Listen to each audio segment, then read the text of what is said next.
Begitu. Oh, jadi hari ini kita dua itu ya Pak. Dua perkuliahan itu. Satu dulu lah kan belum siap lagi satu. Minggu depan kalau libur maksudnya nanti minggu selanjutnya langsung dua itu begitu. Entah kan dia belum siap lah katanya kan. Hmm, mana file ya? File nilai ya.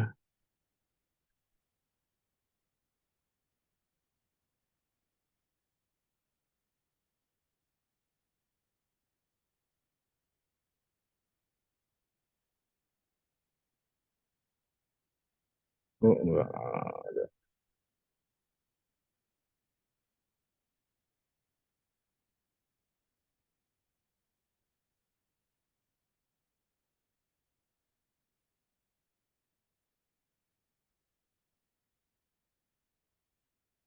Oh, ini dia. Ini anatomi. Hmm, anatomi. Hmm, lah, kok hilang tiga doang? Eh, Imunologi Sarah Permata bukan ya? Oh, bukan yang ini kelasnya. Jangan disebutin juga Pak. Enggak, belum disebutin. Nah, ini lagi pas saya terima nih ada satu, dua, tiga, empat, lima orang belum ikut. Saya belum periksa itu lima orang. Baru 17 di Iya Pak, itu antara. susulan Pak. Yang 5 orang. Nah, iya. Ini nilai paling kecil ya, yang murni ya. Ini belum belum ditambah sedikit sama latihan UTS ya. Nilai paling kecil ini dapat 35 nih, selain yang dapat 28. Ada yang 28 loh nilainya loh. Tahu ini belajarnya gimana ya?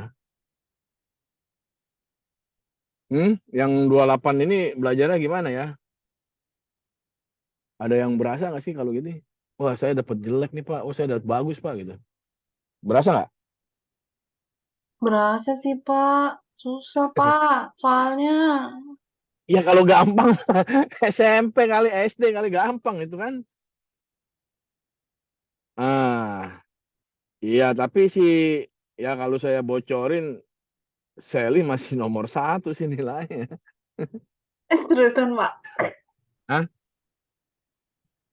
Ya bener lah, masa saya bohong-bohongan. Nomor duanya ada dua orang. Ya, ini yang kita ngomongin yang 17 orang dulu ya, yang lima orang kan nggak tahu. Lagi yang lima orang ini apa bisa dia? Udah itu nilainya katanya dipotong ya 30% ya. Katanya sih gitu Pak, 70%. Iya bener, ini saya terima nih. Ada tulisannya. Aduh, apa nih ya? Tulisannya maksimum nilai 70%. Nah, ini kalau anak Padahal kan susulan soalnya susah juga kan ya Pak. Maksudnya soalnya sama lah. Kalau mungkin dia berubah berubah itu diganti dia contohnya nih kayak kalian kan anak apa kelompok dua ya, kelompok sore kan. iya Pak tipe 2. Iya mungkin dia dikasih kelompok satu, jadi beda gitu. Tapi ya, ya sama lah yang apa yang normal aja dia susah, apalagi ini dia dipotong lagi 30%, jadi maksimal 70%. Kalau dia mau bagus dia dapat 100. Ah, bisa dapat 100. Cap cip cup bisa gitu dapat 100. Kalau keberuntungan kali ya. Ya, tapi kan itu dia faktor keberuntungan di kuliah itu. Artinya gini, kalau saya berprinsip ya, kita belajar aja belum tentu bisa. Ya, artinya ya kalau belajar mudah-mudahan Tuhan ngedukung kita gitu ya dengan memberikan keberuntungan. Tapi kalau nggak belajar, rasanya sulit gitu ya. Keberuntungan itu ya ada 40 soal cap cip cup gitu, ada 5 pilihan itu kan 20% sekansnya. Ya kan? 20% lah kan itu satu soal 5 pilihan, belum tentu gampang gitu ya kan, jawabannya belum pasti. Ya makanya gitu kan udah dibuktiin. Yang makanya saya bilang nih ada nilai sampai 28 gitu ya. Ya ini terus terang nggak sampai 80 belum lah ya. Maksudnya belum ada yang 80 nilainya. Ya, tapi kan saya juga ada janji lagi nilai UTS bisa ditambahkan lah sedikit gitu ya. Sedikit lah. Kemudian terus terang begini lah ya. Kalian standarnya tuh minimal kalau ujian separah-parahnya itu harus 40, nggak boleh kurang. Kalau kurang itu bisa SP lah. Jangan kalau udah keluar nilainya baru nyesel gitu kan. Wah, saya SP, Pak. Itu nggak Pak, bisa nggak Pak minta tugas saja? Masa nilai dimintain tugas dapat nilai baru dan lulus gitu. Tapi semua orang nggak mau belajar lah ya. Jadi dia saya ngikut SP aja dapat tugas lulus kan gitu. Daripada saya capek-capek pusing. Belum tentu bagus kan gitu ya.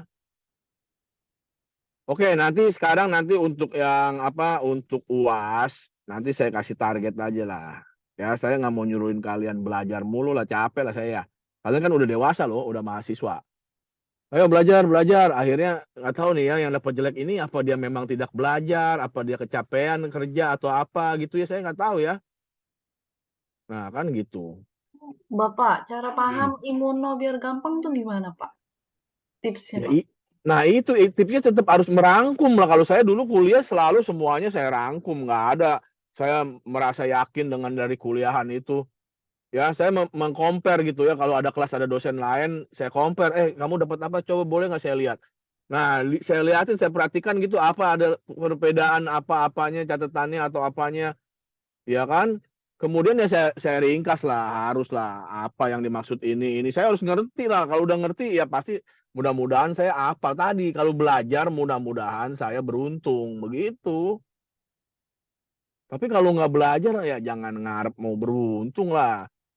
Ya sekali-sekali mungkin dikasih lah keberuntungan. Tapi kan nggak seterusnya beruntung. Tapi kalau belajar aja terus beruntung sekali-sekali kita nggak beruntung. Wah katanya keluar dari kisi-kisi nih namanya Kak. Wah kalau begitu kan kita ya udahlah mau ngomong apa nih. Kita udah belajar di kisi-kisi contohnya ya nggak keluar kisi-kisinya nih gitu. Tapi kan itu masal biasanya kan. Tapi kalau ada yang bagus kok ada yang jelek. Nah itu yang harusnya diperbaiki. Berarti ada masalah gitu. Yang saya bilang kan kalau merasa nih IP-nya kecil ya 2 sampai 2,5 itu sebisa mungkin harus kelompok belajar, nggak bisa belajar sendiri. Tapi kalau udah IP-nya 3 atau 2,8 gitu, berarti dia udah mampu lah belajar sendiri. Itu yang harus dipikirkan gitu. Jangan orang udah nggak bisa kok belajar sendiri terus. Ya bukannya maksudnya gimana, tapi ya harus tadi mencari cara gitu supaya tadi matching gitu dengan yang keadaan yang orang bisa kok kenapa kita nggak bisa. Ada orang dapat 68, dia 28. Ya kan aneh. Ya amat kemampuannya sama-sama kuliah, sama-sama ngedengerin kan gitu kan. Ya, nah nanti saya kasih target jadi gini. Kalau ini nanti kan di total nih ya antara tugas, absensi dengan UTS. Kemudian kalian butuh berapa nih untuk targetnya? Contohnya Sally nih, Sally mau punya target A. Pas saya mau A Pak gitu. Nah, sekarang kan nilai dia contohnya nih ya kehadiran 100%. Berarti kan 15. Tugas dia contohnya 80, 12. Udah 15 tambah 12, 27 gitu kan ya. Kemudian UTS dia dapat 70 lah contohnya. 70 dibagi 30% ya. UTS sama UAS ya sama ya. 30 ya. 3535, Pak. Nah, 35 hitunglah 70 35 itu kan sekitar berapa? 21 22 ya. Berapa sih? 24 lah, Pak. 24. Nah, jadi 24 tambah dia tugas 80 kan 15%-nya 12 ya. 24 tambah 12 36 tambah tadi kehadiran berapa? 15. Berapa tuh? 41 ya? Apa 51? Ayo, berapa? 51. Nah, 51 kalau mau A butuh berapa dari 35% lagi? 34, Pak. Nah, 34 kan berarti mesti dapat 100 ya? Sulit, Pak. Nah, iya begitu Bang Mit. Nah, tapi gini, kalau dapat 100 sulit, saya kasih 5% potongannya. Jadi kalau dapat 100 nggak bisa, 95 lah nggak apa-apa. Kalau dapat 95, saya kasih A. Nggak apa-apa, yang namanya sulit tetap masih masuk akal untuk dikejar. Kan begitu. Bukannya bilang, wah nggak mungkin Pak. Ya nggak ada kata nggak mungkin kan. Gitu ya. Jadi kalau punya target, saya kasih 5% toleransinya. Nah, kayak Sally ini dia toleransinya kan contohnya tadi mesti dapat 100. Wah, gede banget, Pak. Sulit. Oke, jadi 95 aja dia potong ya. 100% kan 5%-nya 5. Jadi dia dapat 95, berarti dia udah mencapai nilai dapat A. Ya kan kalau nggak A kan A minus masih bagus. B plus. Ya, tapi tadi kan kalau dia dapat 95 masih bisa A lah. Gimana? Jadi nanti saya nggak mau nyuruhin belajar-belajar lagi lah. Silakan lah kalian punya target ya dari nilai absensi, tugas, dan UTS dihitung sendiri dapat berapa. Target saya mau mencapai B butuh berapa. Nanti dari nilai itu saya kasih toleransi 5%. Jadi nggak usah sampai mentok kan. 5% lumayan kan gede tuh. 73, 5%-nya berapa? 4. Ya jadi dapat 69. Udah saya pokoknya saya hitung jadi A lah, jadi B lah gitu. Oke? Gitu ya. Jadi nanti nilai ditunggu dulu yang susulan nih baru saya upload ya. Nanti saya lihat lagi dari nilai UTS-nya. Ya, jadi ya mudah-mudahan yang tadi ya yang nilainya minimum ini dapat 28 ini cuman benar berapa ya jadi ya? Satu soal ini kan 2,5 ya. Jadi cuma benar 10 apa 11 ini. Ya tidak memenuhi syarat lah lulus kan. Ya gitu. Tapi ya tadi ya mudah-mudahan bisa di upgrade dulu nih nilainya jadi minimal ya. Tadi yang 40 itu nilai minimal lah kalau menurut saya. Jangan sampai kurang dari 40. Kalau dari 40 90% SP lah. Ya, tapi kalau 40 kan lulusnya masih ada tadi. Kalau ujian akhirnya juga dapat 50 aja udah bisa cek kayaknya. Ya, coba tapi nanti dihitung lagi kira-kira begitu. Ya, jadi yang mau punya target saya kasih. Tapi kalau yang nggak mau punya target itu nggak apa-apa ya. Jadi nilainya murni lah. Ya, kalau dia nanti dapat A ya dapat A, nggak usah target-targetan. Tapi yang mau punya target tadi malahan saya kasih toleransi. Kalau dia kurang dari targetnya asal 5%-an, ya udah karena janji saya naikin nilainya jadi saya kasih lah untuk supaya kalian termotivasi gitu. Ya, Mau, Pak. kayak Mau, Pak. ya, ya. Iya, mau, Pak. Mulai dari sekarang deh, Pak. Ya, oke gitu ya. Ya, nanti silakan setor ke Askia ya. Target saya segini, lapor tuh ke Askia. Nanti Askia tolong dicatat ya, Askia. Iya, Pak. Oke, saya tunggu seminggu lah pokoknya ya, jangan terlalu lama. Dari nilai keluar nanti seminggu. Kalau yang nggak ada yang ngelapor ke kamu, ya udah berarti dia memang pasrah aja nilai berapa kek, ya nggak masalah gitu ya. Silakan aja kan kalian udah dewasa lah, sudah bisa menentukan gitu ya. Kalau ada tantangan nih kayak begini, silakan mau diambil atau udah Pak, saya biasa aja lah. Yang penting lulus gitu. Nah, sebenarnya kan lulus itu target ya. Nah, kalau punya target kan lebih enak gitu. Oke? Ya, jadi nanti tunggu mudah-mudahan di minggu depan terakhir itu harus keluar nilainya biar lebih kelihatan dan bisa dihitung untuk karena kan kalau nggak salah ya soal nilai UTS itu nggak dikeluarin nggak apa-apa kayaknya ya. Ya, Banyak dosen yang jangan, Pak. Biar kita ada gambaran, Pak. iya, tapi maksudnya ada dosen yang nggak ngeluarin nilai kan UTS kan? Iya, ada, Pak. Nah, iya karena memang syarat kampus kalau UTS itu nggak wajib gitu. Tapi kalau saya biasanya memang selalu ngeluarin nilai UTS gitu. Saya jarang nggak ngeluarin nilai UTS.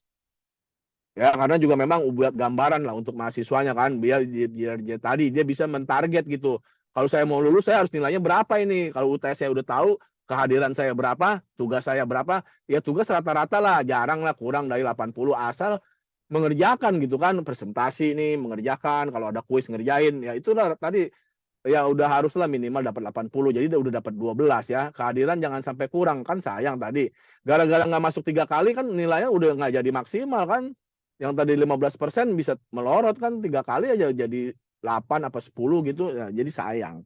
Jadi kehadiran harus masuk, tugas dikerjakan ya. Oke, lulus silakan.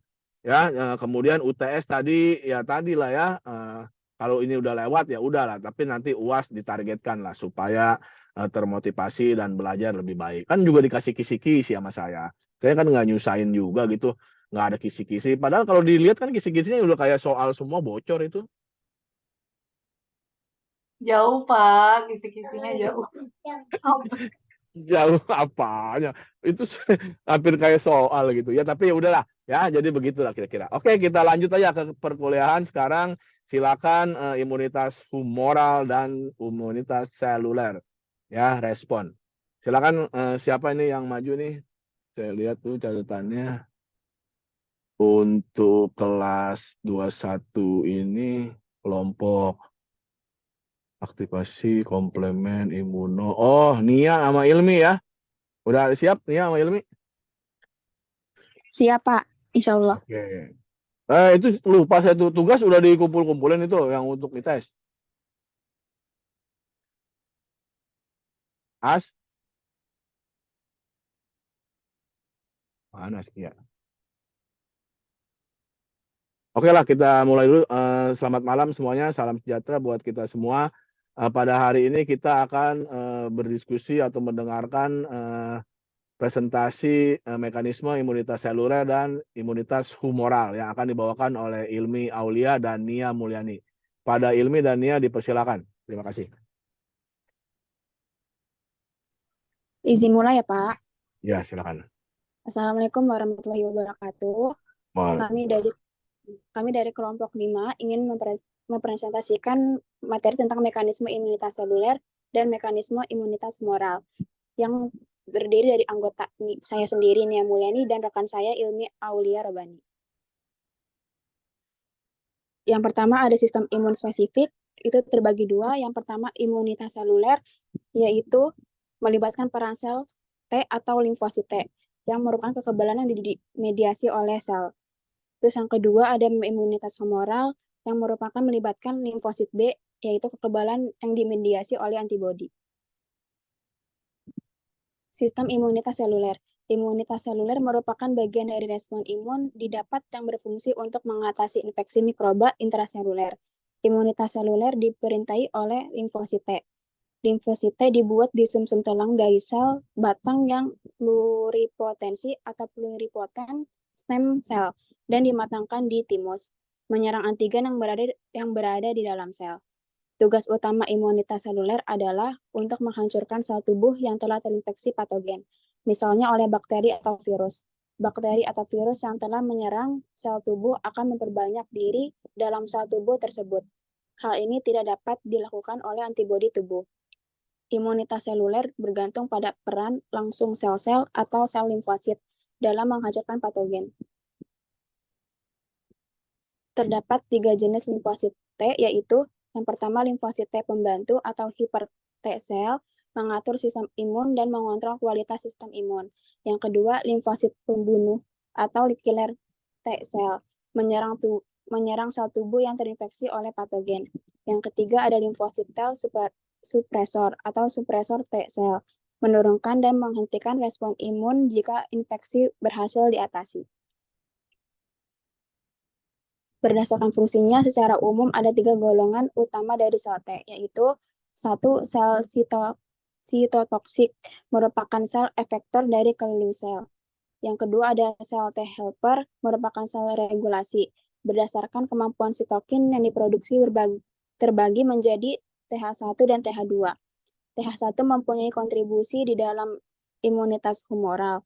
Yang ketiga, sel T suppresor merupakan sel regulasi. Mekanisme kerja imun seluler. Sistem imunitas seluler dimulai dari limfosit T. Limfosit T memiliki fungsi regulator dan efektor. Fungsi regulator terutama dilakukan oleh sel T helper atau TH atau CD4. Sel-sel CD4 mengeluarkan molekul yang dikenal dengan nama sitokin untuk melaksanakan fungsi regulatornya. Fungsi efektor dilakukan oleh sel T sitotoksis atau TC atau sel CD8. Sel-sel CD8 ini mampu mematikan sel yang terinfeksi oleh virus dengan menyuntikkan zat kimia yang disebut porfirin ke dalam sasaran asing. Fungsi imunitas seluler. Imunitas seluler berfungsi untuk mengorganisasi respon inflamasi non-spesifik dengan mengaktifasi fungsi makrofag sebagai fagosit dan bakterisit, serta sel fagosit lainnya. Selain itu juga mengadakan proses sitolitik atau sitotoksik seperti terhadap sasaran yang mengandung antigen. Yang kedua, imunitas seluler berfungsi pula untuk meningkatkan fungsi sel B untuk memproduksi antibodi. Juga meningkatkan fungsi subpopulasi limfosit T, baik sel TH atau penginduksi maupun sel TC atau sel supresor. Fungsi lainnya adalah untuk meregulasi respon imun dengan mengadakan regulasi negatif dan regulasi positif terhadap respon imun. Sistem imunitas humoral. Imunitas humoral yaitu imunitas yang dimediasi oleh molekul di dalam darah yang disebut antibodi. Antibodi dihasilkan oleh sel B limfosit. Limfosit B dibuat di sumsum tulang yaitu sel batang yang sifatnya pluripotensi atau pluripotent stem cell dan dimatangkan di sumsum tulang belakang bone marrow, menyerang antigen yang ada di cairan antar sel atau ekstraseluler. Antibodi disebut juga imunoglobulin atau serum protein globulin karena berfungsi untuk melindungi tubuh lewat proses kekebalan atau imun.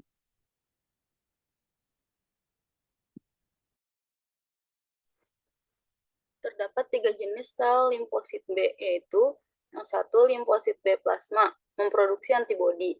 Yang kedua limfosit B pembelah, menghasilkan limfosit B dalam jumlah banyak dan cepat. Yang ketiga limfosit B memori, menyimpan dan mengingat antigen yang pernah masuk ke dalam tubuh.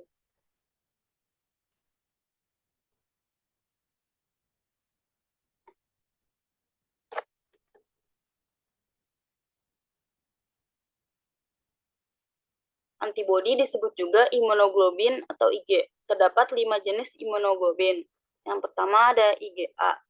Ditemukan di daerah mukosa seperti usus, saluran pencernaan, dan saluran urogenital dan mencegah kolosinasi oleh patogen. Juga ditemukan dalam air liur, air mata, dan ASI. Yang kedua ada IgD. Fungsinya terutama sebagai reseptor antigen pada sel B yang belum terpapar antigen. Telah terbukti mengaktifkan basofil dan sel emas untuk menghasilkan faktor antimikroba. Yang ketiga ada IgE. Mengikat alergen dan memicu pelepasan histamin dari sel emas dan basofil dan terlibat dalam alergi. Juga melindungi terhadap cacing parasit. Yang keempat ada IgG. Memberikan mayoritas kekebalan berbasis antibodi terhadap patogen yang menyerang. Satu-satunya antibodi yang mampu melintasi plasenta untuk memberikan kekebalan pasif pada janin. Yang kelima ada IgM. Dinyatakan pada permukaan sel B monomer dan dalam bentuk yang disekresikan pentamer dengan afiditas yang sangat tinggi, menghilangkan patogen pada tahap awal imunitas humoral yang diperantarai sel B sebelum ada IgG yang cukup. Antibodi bekerja menghancurkan antigen melalui beberapa tahap, yaitu yang pertama penetralan atau netralisasi. Netralisasi terjadi apabila antigen memblokir beberapa tempat antigen berikatan dan membuatnya tidak aktif. Antibodi menetralkan virus dengan menempel pada tempat yang seharusnya, berikatan dengan sel inang.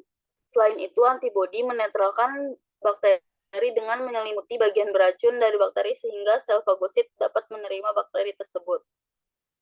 Yang kedua, penggumpalan. Penggumpalan atau aglutinasi bakteri, virus, atau sel patogen lain oleh antibodi merupakan salah satu cara yang cukup efektif. Hal ini dapat dilakukan karena antibodi minimal memiliki 2 daerah ikatan dinding sel. Cara ini memudahkan sel fagosit menangkap dan memakan sel-sel patogen tersebut. Yang ketiga, pengendapan. Pengendapan dilakukan pada antigen terlarut oleh antibodi. Hal ini untuk membuat antigen terlarut tidak bergerak dan memudahkan ditangkap oleh sel fagosit. Mekanisme kerja imun humoral, yaitu saat ada benda asing yang masuk ke dalam tubuh, maka sel B yang diproduksi oleh sumsum tulang belakang akan mengenali antigen tersebut. Ada berbagai jenis sel B. Mereka masing-masing dirancang untuk merespon antigen tertentu. Sel B akan mengenali benda asing tersebut, kemudian akan memproduksi antibodi. Kemudian antibodi akan menempel dan menggumpalkan benda asing tersebut sehingga menjadi tidak aktif atau berperan sebagai sinyal bagi sel-sel fagosit. Sekian presentasi dari kelompok kami. Mohon maaf kalau ada yang kurang. Kalau ada yang mau ditanya boleh. Ya, terima kasih atas presentasinya. Ada yang mau nanya dulu ini? Apa kita review dulu?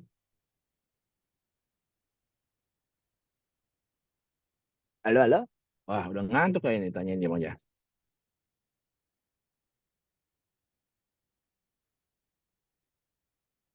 Ditutup aja dulu lah.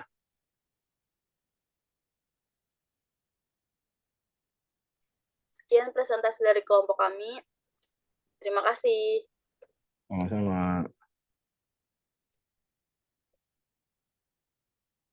Oke, kita review dulu ya. Nah, ini berdasarkan dari PowerPoint dari Pak Charles ya. Oke ya, sebenarnya kan kita udah belajar ya dasarnya ya, imunitas itu yang humoral dan seluler sih kemarin-kemarin sebenarnya udah pernah disinggung juga ya, jadi bukan barang baru gitu bahwa kita baru kenal gitu. Nah, memang harusnya dijelaskan di sini bahwa mekanisme imunitas humoral dan seluler ini ada dua tetap ya. Ada yang bawaan, ada yang adaptif tetap gitu. Ya, jadi kalau dikatakan cuma mekanisme imunitas humoral, memang lebih kecenderungannya ke adaptif gitu ya. Tadi karena yang dibicarakan limfosit B dan limfosit T ya. Nah, itu kan yang adaptif kan. Nah, tapi sebenarnya ya sel darah putih kan tadi ya selalu juga sama ya. Dia bisa untuk yang humoral dan untuk seluler gitu. Mereka tetap bekerja juga ya. Jadi imunitas humoral ini pun tetap ada dua gitu ya. Ada imunitas yang bawaan, innat gitu ya. Ada imunitas adaptif. Begitupun seluler gitu. Ya, jadi selalu begitu. Oke. Nah, di sini ya, ini kan kalau ini juga sama ya, yang spesifik kan berarti adaptif ya. Nah, memang tadi ya, kalau langsung ngebahas secara umum, memang orang sering ngomongnya ya humoral dan seluler itu yang adaptif, yang spesifik. Padahal nggak selalu begitu ya tadi ya, bahwa sel darah putih itu secara umum, sel dendrit kerjasama, sel lain, NK, apa itu yang tidak spesifik kan. Semua tadi ya, baik kita selalu berbicara antar sel ya, intrasel, kemudian ekstrasel. Kalau intrasel berarti kan dalam sel ya. Nah, itu sel T. Sedangkan kalau tadi plasma, kemudian ekstraseluler berarti kan di luar sel. Di luar sel itu ya kebanyakan yang dihubungkan dengan humoral. Itu sel B gitu ya, limfosit B yang bekerja. Ya. Dan tadi selalu bekerja sama ya antara sel B dengan sel T. Dan tadi ya yang innat kan yang bawaan itu kan selalu berjaga gitu ya. Bukannya diaktifkan. Beda nih dengan yang spesifik nih. Kalau yang spesifik itu datang dulu pemicunya ya baru dia bekerja. Tapi kan kalau yang bawaan itu kan siap siaga dia ya, bekerja terus dia ya. Nah, ada yang sedikit asing langsung tadi proses fagositosis, proses pelisisan, proses pelepasan enzim gitu. Sehingga kalau yang bawaan itu selalu siap tempur lah gitu. Sedangkan justru yang spesifik nggak segampang itu ya. Dia tadi mesti ditandai dulu ya. Apalagi tadi yang spesifik suka bekerja itu kan APC ya, antigen presenting cell. Jadi sel yang mengenalkan antigen gitu ya. Kalau nggak dikenalin ya nggak bekerja gitu ya. Sel B dengan sel T-nya ini. Oke ya, jadi kalau sistem imun ini ya, ada yang saya ambil ini ya dari berbagai jurnal gitu. Manusia yang dilahirkan dan dibesarkan tanpa kontak dengan benda asing, ya apapun, tidak memiliki imunoglobulin. Kalian ini suka bacanya imunoglobin, globin aja. Lihat dulu bacanya tuh, jangan main baca aja tapi salah gitu ya. Imunoglobulin ya dalam serum. Tapi ketika manusia tersebut berada di lingkungan normal dengan banyak mikroorganisme, imunoglobulinnya ya langsung meningkat gitu. Ya, tadinya kalau kita ya terlalu bersih dalam arti ya kalau orang contohnya nih ya dia sejahtera hidupnya bawa mobil gitu ya. Pas anaknya mau buka jendela dikit, jangan kotor. Nah, mau apa dikit, jangan kotor gitu. Akhirnya karena jarang terpapar, ya akhirnya jadi kekebalan tubuhnya justru nggak tinggi gitu, nggak kuat karena terlalu bersih hidupnya gitu. Ya, nah ini kan memang dibicarakan lingkungan normal ya. Tapi kan kalau kita suka lihat ya, maaf ya, contohnya anak jalanan ya, yang di lampu merah. Bayangkan itu ya, dia itu kayaknya sistem imunnya kuat banget kan. Kok kehujanan ke apa gitu nggak sakit-sakit gitu pakai nggak pakai baju kena debu kuat ya. Nah, tapi kan belum tentu bersih lingkungannya ya. Jadi cuman emang lingkungannya tidak bersih lah, tidak normal itu. Kotor banget gitu ya. Tapi kalau dari segi imunnya mereka kuat gitu ya, tapi kalau tadi sesuatu yang bersifat toksik atau apa dia juga mudah kena ya. Dan jangka panjang juga bisa nanti jadi kanker, jadi apa kan gitu ya. Karena serangan tadi ya kotor itu lebih kuat banget gitu. Saking kuatnya tadi ya dia pelan-pelan pasti akan lemah ya. Nah, nggak ada orang yang hidup di lingkungan kotor tambah sehat gitu. Tapi kalau lingkungan normal ya kayak kita ya hidup di rumah kita nih, di kamar kita kan itu kan nggak mungkin istilahnya kotornya kita punya simpan makanan basi apa kan nggak ada ya. Nah, itu kan dianggap normal. Nah, daya tahan tubuh kita mungkin lebih kuat gitu. Ya, tapi kalau yang orang ada yang di ruangannya pakai pembersih gitu ya, ada kan ya filter ini, filter ono gitu kan. Akhirnya kesannya terlalu bersih, akhirnya ya imunoglobulinnya jadi dikit. Ya, pernah dengar nih iklan ini, berani kotor itu baik. Ada yang pernah dengar? Dengan sabun, Pak. Nah, iya ya. Jadi ada satu produk yang udah cukup mapan ya. Dia iklannya gitu ya. Jadi ceritanya ada anak main bola gitu ya. Berani kotor itu baik. Ya, jadi kalau dari imunologi, ini benar gitu ya. Jadi artinya kita lebih baik terpapar sedikit kuman daripada kita terpapar antibiotiknya. Ya, kalau antibiotiknya kan kadang-kala dianggapnya antibodi gitu ya untuk membasmi bakteri. Tapi kalau kita kena bakterinya itu jadi antigen dan tubuh kita tadi memproduksi ya untuk bertahan gitu. Ya, kan proses imunisasi kan artinya kita bertahan dari serangan antigen tersebut gitu ya. Nah, kira-kira gitu. Ya, jadi yang di sini makanya disebutnya kalau kita bahas ya sistem imun spesifik humoral nih. Ya, tadi selalu diingat bahwa humoral pun tidak selalu spesifik gitu ya. Nah, kalian bisa baca lagi dari kuliah awal gitu.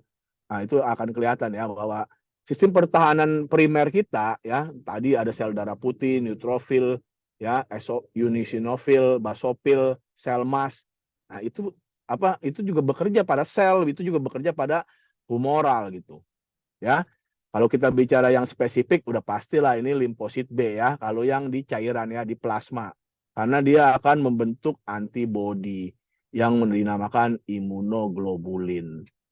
Ya, yang ada 5 itu ya. Nah, yang ada 5 ini. Nah, kalau kita perhatikan ya, sebenarnya kan kita belajar mikrobiologi ya. Apa bedanya virus dengan bakteri coba? Ayo, apa bedanya virus dengan bakteri?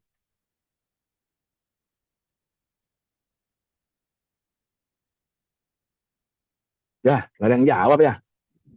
Bapak mau coba jawab, tapi kalau salah maafin. Ya nggak apa-apa kan belajar. Silakan. Kalau virus itu dia nggak bisa mati ya, Pak?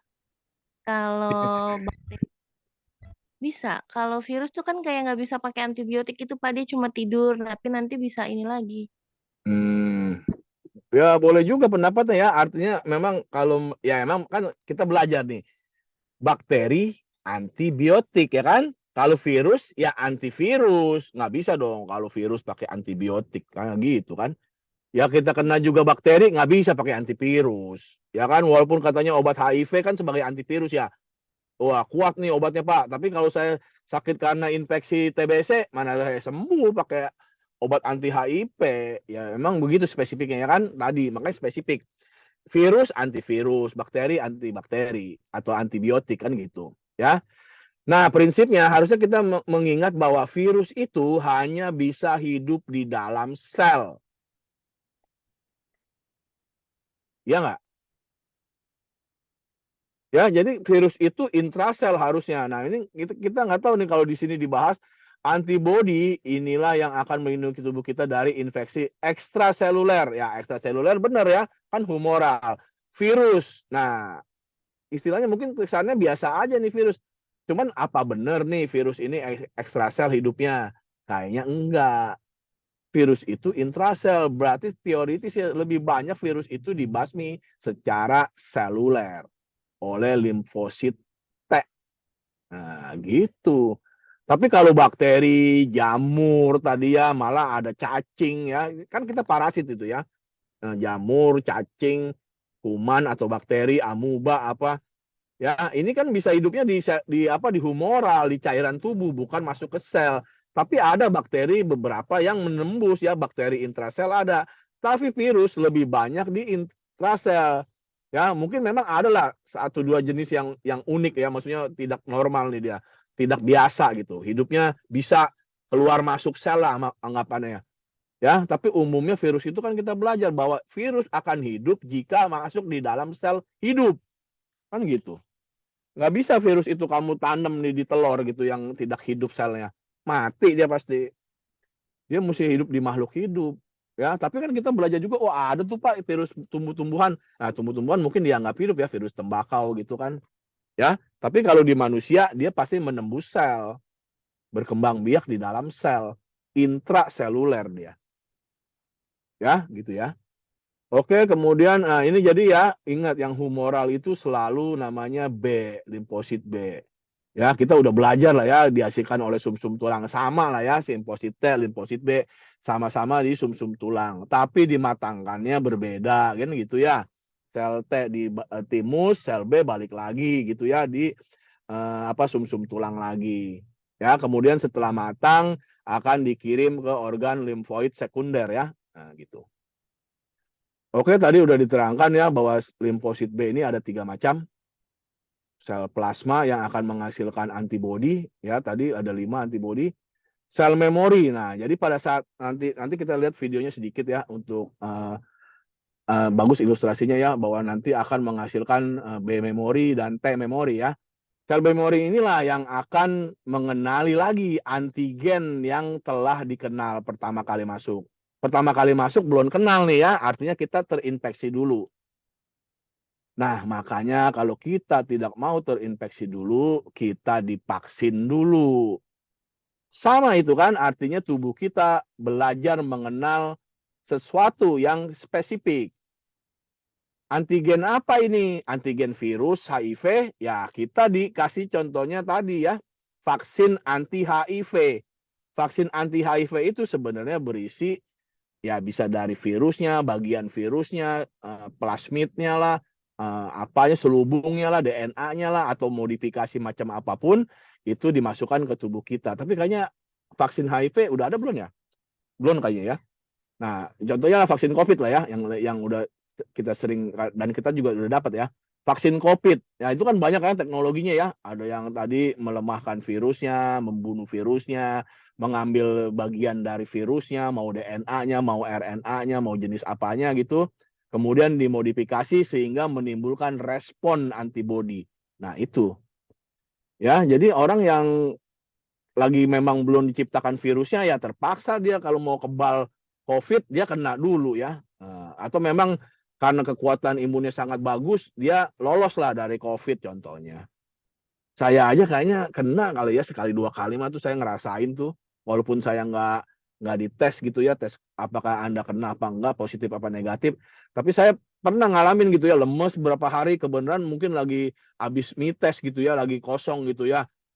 Bukan habis mites ya, lagi mites kan kalau nggak jaga, kalau nggak praktek, kan di dosen begitu. Nah itu saya pernah tuh beberapa hari sampai 5 hari kayaknya lemes badan. Wah ini kayaknya kena COVID gitu ya. Kemudian nggak lama, bukan nggak lama, beberapa saat kemudian lagi kena lagi gitu ya, yang katanya apa, kok ini saya makan ini nggak berasa gitu ya, nggak enak gitu ya, asin, manis, nggak gurih lah, nggak enak lah. kayak rasanya hampa gitu ya, hampa kayak sengsara amat gitu ya. Nah, kayak begitu gitu ya. Jadi kita mesti kena dulu paparan pertama. Nah, setelah kena paparan pertama, tubuh siap nih ya memproduksi beta memori. Nah, dia udah ada nih ya. Jadi jika datang lagi infeksi kedua yang memang antigennya sama, nah ingat ini ya, kenapa kok orang udah divaksin COVID kok bisa kena lagi? Ya kemungkinan besar tadi ya regenerasi atau transformasi virus COVID itu tidak dikenali lagi sebagai antigen pertama.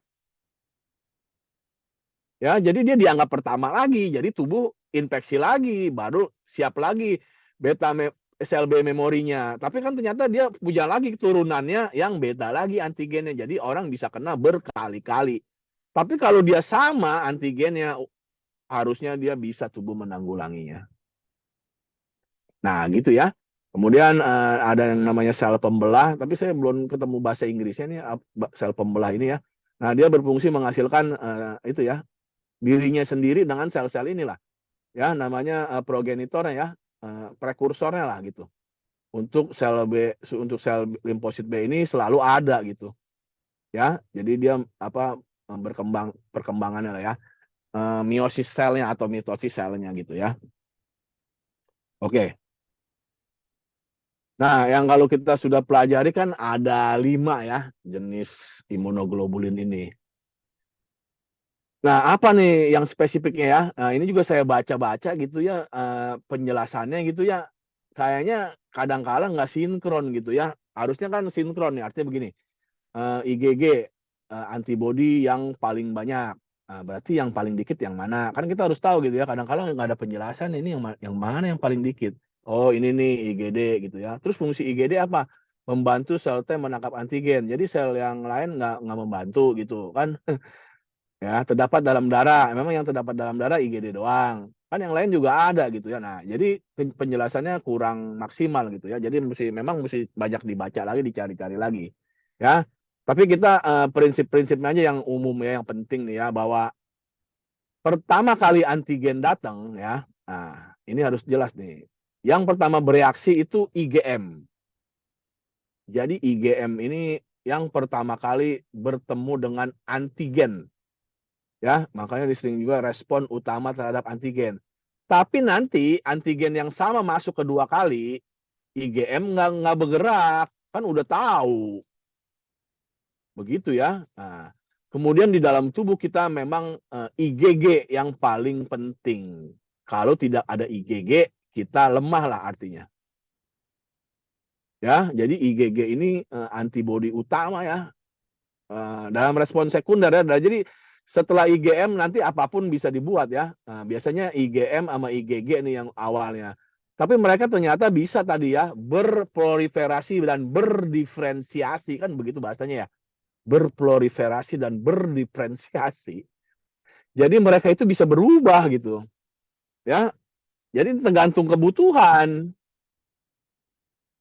Ya, kalau kita ada alergi nggak IgG ada nggak ada IgE ada terus dalam tubuh kita, tapi pada saat kita seperti terkena reaksi alergi, nah langsung pertahanan tubuh kita membentuk IgE gitu. Ya, ada yang umurnya cuma beberapa jam, beberapa hari sampai beberapa tahun ya, seperti tadi ya sel B memori, sel T memori itu paling lama tuh umurnya karena memori ya kan, tapi yang lain-lain ada yang setelah bekerja tadi harus dimusnahkan gitu. Ya, seperti sel CD8 tadi ya. Tadi agak ada salah saya lihat tuh presentasinya. Ya, CD8 itu sitotoksik ya. Beda dengan supresor. Supresor tidak disebut CD8. Ya, kalau CD4 itu T helper ya. Nah, jadi jangan salah, tapi nanti dilihat lagi ya. Ya, begitu ya. Jadi IgM ini yang pertama kali mengenali antigen. Oh, ini antigen apa ya? Jadi katanya tubuh kita mampu mengenali 100 juta antigen. Ini luar biasa ya. Kapan kita ngitungin ada antigen sebanyak itu? Ya, 100 juta jenis antigen itu bisa dikenalin sama tubuh kita. Hebat ya. Tapi orang kena infeksi beberapa jenis doang ya udah bahaya ya. Kena COVID aja udah bisa mati. Padahal COVID cuma 1 antigennya. Ya, tapi tadi dia bermutasi. Ya, jadi COVID-1, COVID-2, COVID antigen 1, COVID antigen 2, COVID antigen 3. Ya paling baru ada berapa sih mutasi ya? Paling ada 10 lah gitu ya. Ya, tapi kita bisa mengenali antigen yang spesifik itu sebanyak 100 juta ya. Cukup hebat ya tubuh kita itu.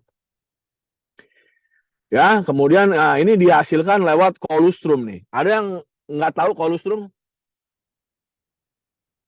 Apa tahu semua? Apa tahu dan enggak? Tahu, Pak. Ya, kalau apa kebenaran dia udah punya anak, jadi dia lebih tahu ya. Sel ya. Kalau yang lain, kira-kira tahu nih yang lain? Dari air susu ibu. Dari air susu yang benar. Ayo. Ada lagi yang mau jawab?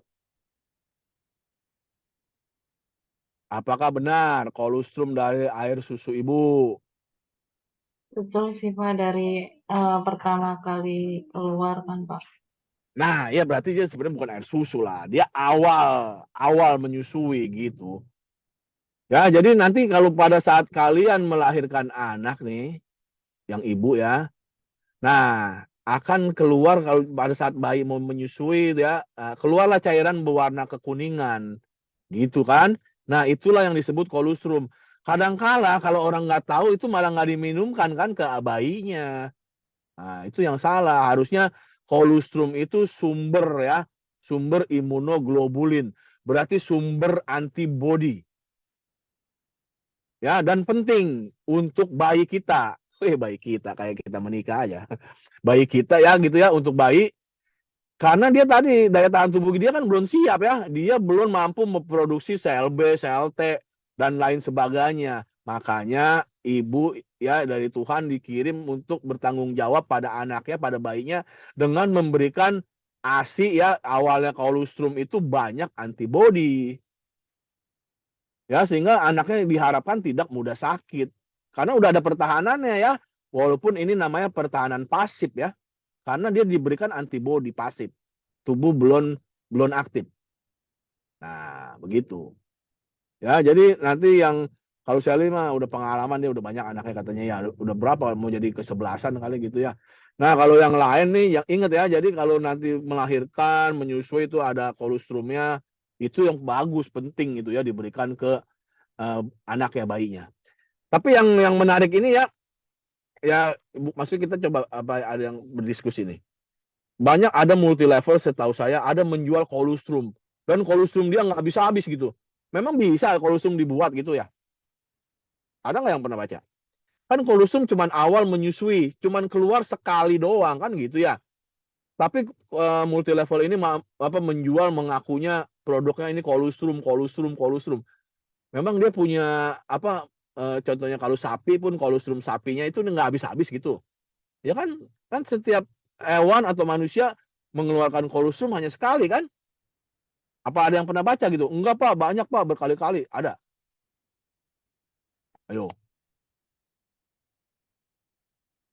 Ya, jadi kalau kita bilang ini produknya mengandung kolostrum, apa kolostrum sintetis kali ya? Apakah bisa bener? Nah, itu makanya itu mungkin emang ada teknologinya ya. Tapi dari zaman dulu setahu saya awalnya maksudnya saya kuliah, oh ini kolostrum cuman awal pada saat mau menyusui bayinya Pak gitu. Udah itu mah ya bukan kolostrum lagi lah, ASI lah. Tapi ada multi level yang udah lama juga udah selalu bilang ini produknya mengandung kolostrum kata dia. Ya itu dia, kok nggak bisa habis kolostrumnya ya. Dia udah mencetak contohnya 1000 saset. Datang lagi 1000 saset, 1000 saset.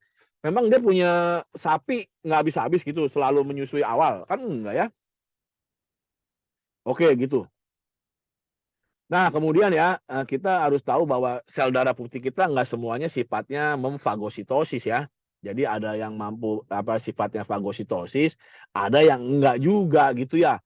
Ya, jadi kayak sel mas, basofil itu kan dia alergen ya, alergi, menandai alergi. Jadi dia tidak bersifat menyerang bakteri, cuman dia memanggil inflamasi gitu ya. Memanggil proses makrofag bisa, tapi dianya sendiri enggak. Tapi ada sel yang mono itu ya monomer lagi. Monosit ya, kemudian eosinofil mereka memang punya kemampuan memfagositosis. Ya, jadi sel darah putih kita ada yang kemampuan memfagositosis, ada yang sifatnya tadi ya menghasilkan perlindungan ya terhadap itu dengan mengeluarkan zat alergen. Sehingga kita bisa tahu, wah kita lagi kena infeksi nih. Jadi meriang, gatel ya kena inflamasinya. Ya begitu ya. Jadi sel IgM dan IgG ya yang paling utama gitu ya. Sedangkan kalau untuk tadi IgA ditemukan di selaput lendir, hidung gitu ya. Nah, ini juga mampu melekat pada bakteri dan virus ya. Kemudian IgE tadi ya untuk alergi ya, pelepasan enzim infeksi dan eosinofil. IgD lebih agak jarang ya juga bekerjanya ya. Nah, tadi dia kalau dibutuhkan khusus lah dia ya. Nah, oke, kita lanjut. Nah, tadi udah juga diceritakan ya bahwa kemampuan antibodi dalam menghadapi antigen itu dengan beberapa cara ya, menetralisasi, menggumpalkan, mengendapkan ya. Nah, kemudian yang penting ya ini sel B memori ya. Apabila kemudian antibodi menang melawan antigen ya, jadi pada saat itu sel B tadi limfosit berproliferasi dan berdiferensiasi selalu menghasilkan 3 itu ya. Limfosit B tadi ya, kemudian beta B memori dan beta yang untuk berkembang biak ya. Sel T juga sama ya. Sel T helper, sel T sitotosik ya. Nah, kemudian dia khusus ada produksinya tadi ya, sel T memori gitu ya yang untuk mengingat lagi pada saat dia kena infeksi sekunder yang keduanya. Ya. Jadi gitu ya. Jadi kita kalau menang ya, kalau kena COVID ada yang meninggal ya, matilah kita ya, nggak bisa lagi kita punya sel memori ya, kalah kita tubuh kita ya. Tapi kalau kita selamat, survive gitu ya, apa sekarang bahasa istilahnya itu ya, penyintas ya. Jadi kalau kalian baca itu penyintas, itu artinya survive. Kok bergerak-gerak? Ya, penyintas itu artinya orang yang selamat. Kalau penyintas kanker berarti dia selamat dari kanker. Ya, kemungkinan besar dia udah sembuh dari kanker. Penyintas COVID, berarti dia udah selamat dari serangan COVID. Tapi kalau kita yang memang tidak kena COVID, ya kita bukan penyintas. Ya, kalau penyintas itu yang sudah pernah infeksi dulu ya. Oke, sel memori udah. Ya, jadi seringkali antigen yang sama masuk kedua kalinya, maka ini akan direspon dengan sel B pengingat ya atau sel B memori. Ya, nah kemudian dia juga tadi ya memerintahkan pembentukan sel B plasma untuk memproduksi antibodi. Jadi memang yang tadi ya yang spesifik itu tidak langsung kecuali tadi ya udah kenal. Itu lebih cepat lah prosesnya maksudnya. Pertama kali dia bisa sampai 2 minggu gitu ya. Kemudian kalau setelah masuk lagi ke 2 kali, 3-4 hari dia udah bisa berproduksi gitu ya. Nah, jadi lebih cepat kalau yang proses kedua dan titernya lebih tinggi gitu ya. Nah, ini yang sel pembelah ya. Jadi sel pembelah ini membuat selalu cadangan ya, bermeiosis lah dia ya atau bermitosis menghasilkan pembelahan ya, turunannya yang supaya menjaga cadangan dari sel-sel limfosit. Ya, antibodi juga bekerja dengan protein komplemen. Nah, ini kan yang non spesifik ya. Semua bekerja ini. Pokoknya dia komplemen, sitokin itu kan tidak spesifik. Ya, dan selalu menjadi bekerja sama ya. Nah, setelah infeksi berakhir, sel plasma mati. Nah, ini ya. Jadi kalau infeksinya sudah dibasmi, sel plasma akan mati. Sedangkan sel B memori ini lebih lama hidupnya. Ya, begitu. Kemudian yang seluler ya. Nah, ini yang seluler ini selalu dengan yang spesifik nih ya. Nah, ingat, jadi kita kalau ngomong seluler apa Pak? Yang spesifik apa non spesifik? Humoral apa Pak? Yang spesifik apa non spesifik gitu ya. Pada sel imun ini ya sel T ini ya limfosit ini ya, tadi yang kita sudah belajar ya di awal ya dimatangkan di timus. Nah, fungsi umumnya ini melawan bakteri. Nah, ingat yang hidup intra ya, intra. Virus intra, jamur intra, parasit intra dan tumor. Tumor kan jelas namanya. Tumor menyerang sel kan begitu. Ya. Nah, walaupun ada juga tumor di plasma ya, ada, cuman ya itu lah umumnya begitu. Ya, kemudian sel T ini ada 3 ya tadi ya. CD4 ini biasa disebut TH1 dan TH2 ya, subpopulasinya. CD8+ ini tadi ya, ini sitotoksik nih. Yang TS ini supresor. Dulu sering disebut juga regulator gitu. Jadi kalau kalian baca teks lama atau mungkin penulisnya masih pakai regulator itu ya yang ketiga ya bagian dari sel T ini. Jadi ada yang bilang T supresor, T regulator. Nah, fungsinya tadi ya, jika setelah beres bekerja, dia akan diatur lagi oleh si TS ini supaya jangan nanti takutnya menyerang sel-sel sendiri ya. Nah, gitu ya. Setelah dia membunuh atau mengikat sel-sel yang asing ya, virus antigennya, bakteri antigennya. Kalau jamur mungkin agak susah ya, makanya mesti banyak dibaca ya. Apakah jamur intrasel juga ada nih, parasit intrasel apa gitu ya. Kadang-kadang dia mainnya cuman karena dia mungkin agak besar mainnya hanya di plasma gitu. Tapi kalau virus kan kecil banget, dia nembus pasti ke sel. Dan bakteri ada beberapa yang memang ukurannya juga lebih kecil, mampu menembus sel ya, jadi intrasel gitu ya. Nah, jadi antibodi akan menyerang bakteri dan virus sebelum patogen tersebut masuk ke dalam sel tubuh ya gitu ya. Antibodi dihasilkan oleh limfosit B ya tadi humoral ya, teraktivasi bila mengenali antigen yang ada pada permukaan sel patogen dengan bantuan. Nah, jadi sel T dengan antibodi saling bekerja sama ya.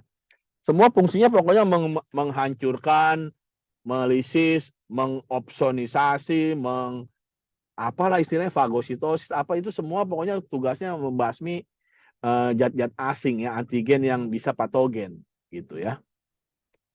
Nah ini ya, jadi sel T helper sering juga disebut ya bahasa Indonesia pembantu helper ya, gitu ya.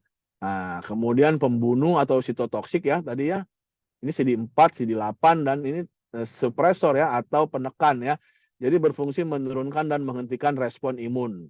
Nah, setelah berhasil sel T helper dan T pembunuh ini harus dikontrol ini ya, nggak boleh didiamin aja. Sama ya kemarin kayak kita belajar sitokin kan, sitokin itu ada yang inflamasi, ada yang lawan inflamasi. Ya, kalau tidak apa-apa kan kita kesakitan sendiri, aduh nggak enak juga. Makanya harus dinetralisir lah semua setelah beres. Untungnya kalau kita minum obat kan inflamasinya turun lah gitu ya, mereda gitu. Kalau enggak kan udah kita keinfeksi bakteri, loh kita kok panas juga kan gitu ya. Ya, jadi fungsi sel T tadi bekerja sama dengan sel B ya memproduksi antibodi meningkatkan ya sel T ini sel T helper. Kemudian efek inflamatori, efek radang ini ya dengan melepas sitokin ya. Kemudian reaksinya ada bisa yang delay ya, delay tap. Jadi agak lambat nih. Nanti mungkin kita lebih fokus lagi di reaksi alergi tipe 1 sampai tipe 4 ya. Nah, kemudian efek sitotoksik ya ini ya, sel CD8 ya yang T sitotoksik ya CD8. Kemudian juga mengatur ya T helper, ini ada 2 tadi ya subnya ya dari T0 jadi TH1 dan TH2. Keduanya dapat saling meregulasi dengan efek negatif ya, menetralkan lah ya, menyeimbangkan lah ya. Kemudian sitokin ya, kemarin kita belajar sitokin sangat banyak ya, bisa menjadi inflamator dan anti-inflamator gitu. Oke ya, sekarang kita lihat dulu videonya biar enak ini. Penjelasannya cukup ringan ya.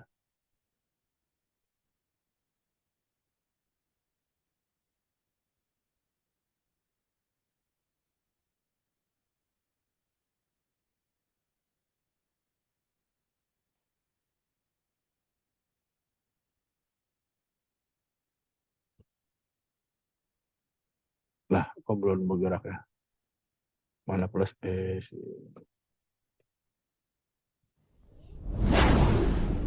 Halo Sobat Biota, selamat datang di Zona Sekolah. Materi ke-7, bab sistem imun atau sistem pertahanan tubuh. Di materi sebelumnya kita sudah mempelajari mengenai pengertian dan fungsi sistem imun, sistem imun non-spesifik eksternal dan internal, reaksi inflamasi, komponen sistem imun spesifik yaitu antibodi dan antigen, serta kita sudah mempelajari sel sistem imun spesifik yaitu sel limfosit B dan limfosit T. Nah, untuk kali ini kita masih tetap mempelajari mengenai sistem imun spesifik ya. Kita akan mempelajari lebih jelas lagi dari peranan dan fungsi sistem atau sel-sel imun spesifik, yaitu sistem pertahanan humoral dan sistem pertahanan seluler. Masih ingat dengan materi reaksi inflamasi? Saat patogen masuk dalam tubuh, maka sistem imun non-spesifik akan melakukan pembasmian patogen. Namun jika patogen yang masuk terlalu banyak, maka salah satu sel APC seperti sel dendritik akan mengambil sampel antigen patogen dan akan diaktifasi oleh sel limfosit T helper, yang dimana ini akan memicu sistem imun spesifik seperti sistem pertahanan tubuh humoral dan pertahanan tubuh seluler. Pertama, kita akan mempelajari sistem pertahanan tubuh humoral. Sistem pertahanan tubuh ini meliputi dua fase, yaitu yang pertama fase aktivasi. Ini terjadi ketika APC atau antigen presenting cell, contohnya sel dendritik, memfagositosis patogen. Sel dendritik ini akan menghasilkan MHC2 yang akan mengikat antigen pada patogen tadi. Kemudian akan menjadi kompleks MHC2 dan akan dimunculkan pada membran sel dendritik. Kemudian sel ini akan bermigrasi ke nodus limfa. Di sana sel ini akan bertemu dengan sel limfosit T helper naif. Kemudian reseptor sel limfosit T helper akan berikatan dengan kompleks MHC2. Pengikatan ini akan memicu sel dendritik memunculkan interleukin 1 untuk memicu sel limfosit T helper naif mengeluarkan interleukin 2 yang membantu sel limfosit T helper memperbanyak diri. Nah, sel limfosit T helper ini akan memunculkan reseptor yang dapat mengenali antigen pada patogen yang dibawa sel dendritik secara spesifik tadi. Nah, ini merupakan sel T helper yang sudah aktif ya. Sampai sini paham ya? Nah, di sisi lain yaitu sel limfosit B akan mengikat patogen pada reseptornya atau disebut dengan B cell reseptor.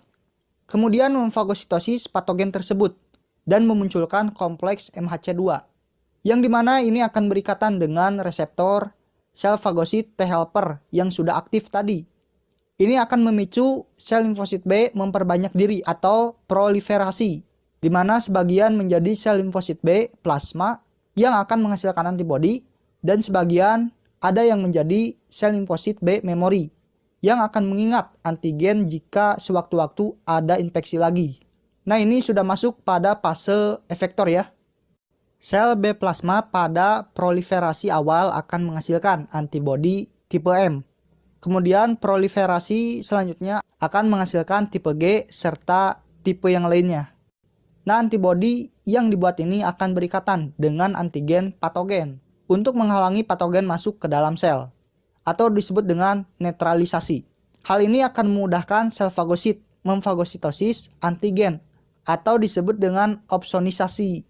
Nah, pada saat bersamaan, antibodi juga akan memicu protein komplement yang akan membentuk membran attack complex, di mana ini akan membuat patogen lisis ya. Nah, ini ya salah satu mekanisme sistem imun spesifik atau sistem imun lapis ketiga. Dari awal pembentukan antibodi sampai penghancuran patogen. Kita lanjut. Nah, ketika kita sudah sembuh dari patogen tadi, misalnya beberapa hari kemudian ada patogen yang sama menyerang tubuh kita kembali, maka sel limfosit B memori dapat langsung mengenali antigen dari patogen tersebut dan akan langsung berikatan serta membuat sel B memori ini berproliferasi. Jadi sel B memori lagi, dan sebagian besar menjadi sel limfosit B plasma yang dimana akan membuat antibodi untuk menyerang kembali patogen. Nah, semakin banyak antibodi yang dihasilkan, maka akan mempercepat penyembuhan daripada serangan patogen yang sebelumnya.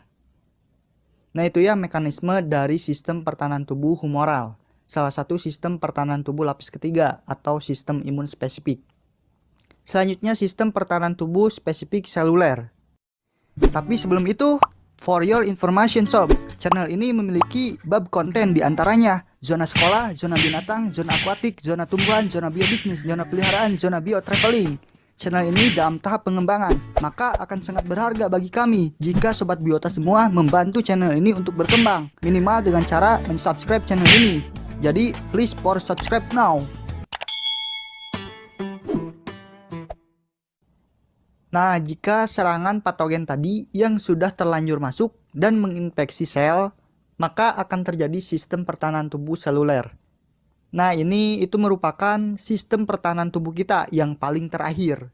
Patogen yang masuk dalam sel pertama akan dihancurkan oleh lisosom dan akan menyisakan antigen. Antigen ini akan berikatan dengan MHC1 pada sel dan akan memunculkannya di membran selnya menjadi kompleks MHC1. Nah, kita balik lagi ke nodus limfa. Sel dendritik yang tadi sudah membawa antigen dari patogen yang belum masuk ke dalam sel, kompleks MHC2-nya akan berikatan dengan reseptor sel limfosit T helper ya, dan memicu sel dendritik itu mengeluarkan interleukin 1 yang dapat memicu sel T helper mengeluarkan interleukin 2. Nah, interleukin 2 ini dapat memicu sel T helper lain melakukan proliferasi. Sebagian menjadi sel T helper dan sebagian lagi menjadi sel T regulatory. Selain itu, interleukin 2 akan membantu mengaktifasi dan proliferasi sel T sitotoksik yang berikatan dengan kompleks MHC1 antigen pada sel dendritik. Nah, sel limfosit T sitotoksik ini akan bermigrasi pada area sel yang terinfeksi dan akan mengenali kompleks MHC1 pada sel terinfeksi dan kemudian akan berikatan. Kemudian sel T sitotoksik akan melepaskan perfosin untuk merusak membran sel dan akan mengeluarkan granzim untuk memprogram apoptosis atau pembunuhan sel secara terencana ya. Sehingga sel terinfeksi ini akan lisis dan mati. Di sisi lain, sel T helper dan sel T sitotoksik akan menghasilkan TNF dan INF untuk memberikan sinyal pada makrofag supaya datang dan memakan sel yang mati ini. Ketika sel mati sudah habis dan dibersihkan, maka sel T helper dan sel T sitotoksik akan dinonaktifkan oleh sel T regulatory supaya tidak menyerang sel yang sehat. Kemudian keduanya akan membentuk sel T memory untuk mengingat jenis antigen yang telah masuk. Jadi ketika ada serangan lagi dari patogen yang sama, maka sel T memory akan langsung mengenali patogen tersebut. Nah, jadi itu ya mekanisme dari sistem pertahanan lapis ketiga atau spesifik. Semoga apa yang saya sampaikan bisa berfungsi dan hidup buat Sobat Biota semua. Jika ada yang tidak dimengerti, tanya. Ya, cukup menarik ya ilustrasinya dan bisa kita terima lah ya. Penjelasannya cukup menarik ya dari perkembangan sel B dan limfosit T dan limfosit B. Bagaimana mereka bisa menghancurkan tadi ya patogen dengan caranya yang sudah dijelaskan itu. Kira-kira begitu ya. Jadi, tapi tadi ya kan ada komplemen, ada sitokin. Jadi yang walaupun dia disebut spesifik, ya tapi sebenarnya ada juga lah anggota-anggota lain ya yang ikut membantu yang bukan spesifik. Jadi mau kuman apa, kayak jenis kumannya apa, mereka selalu membantu ya yang non spesifik itu. Tapi yang spesifik khusus ya, yang namanya spesifik, kita harus sudah dipapar, contohnya kalau kita mau bebas dari HIV, kita divaksin HIV. Kalau kita mau bebas cacar, kita divaksin cacar. Atau kita kena dulu cacarnya. Nah, kalau udah ada beta B memori dan T memori, baru mereka udah kenal namanya ya. Tapi kalau belum ya selalu infeksi dulu lah, kita sakit dulu lah namanya, menderita dulu ya. Tapi sekarang kan udah ada cara untuk menghindarkan menderita itu ya dengan divaksin. Nah, gitu ya. Oke, silakan ada yang mau ditanyakan ini? Apa udah cukup jelas? Ini apa pada tidur nih ya? Diam-diam aja ya. Halo. Jelas ya. Oke, oke kita absen dulu ya.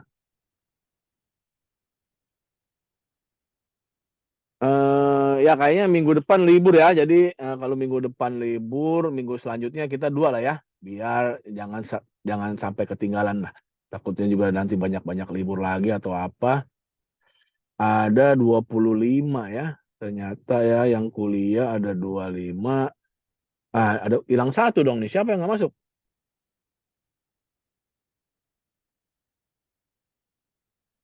Ada ketahuan? Nggak ketahuan ya? Ya udah kalau nggak ketahuan saya panggilin aja dah. Oke, dia ayo. Hadir, Pak. Hadir, Oke, Bapak. Anita, Hadir, Pak. Mala, Hadir, Pak. Romli, Hadir, Pak.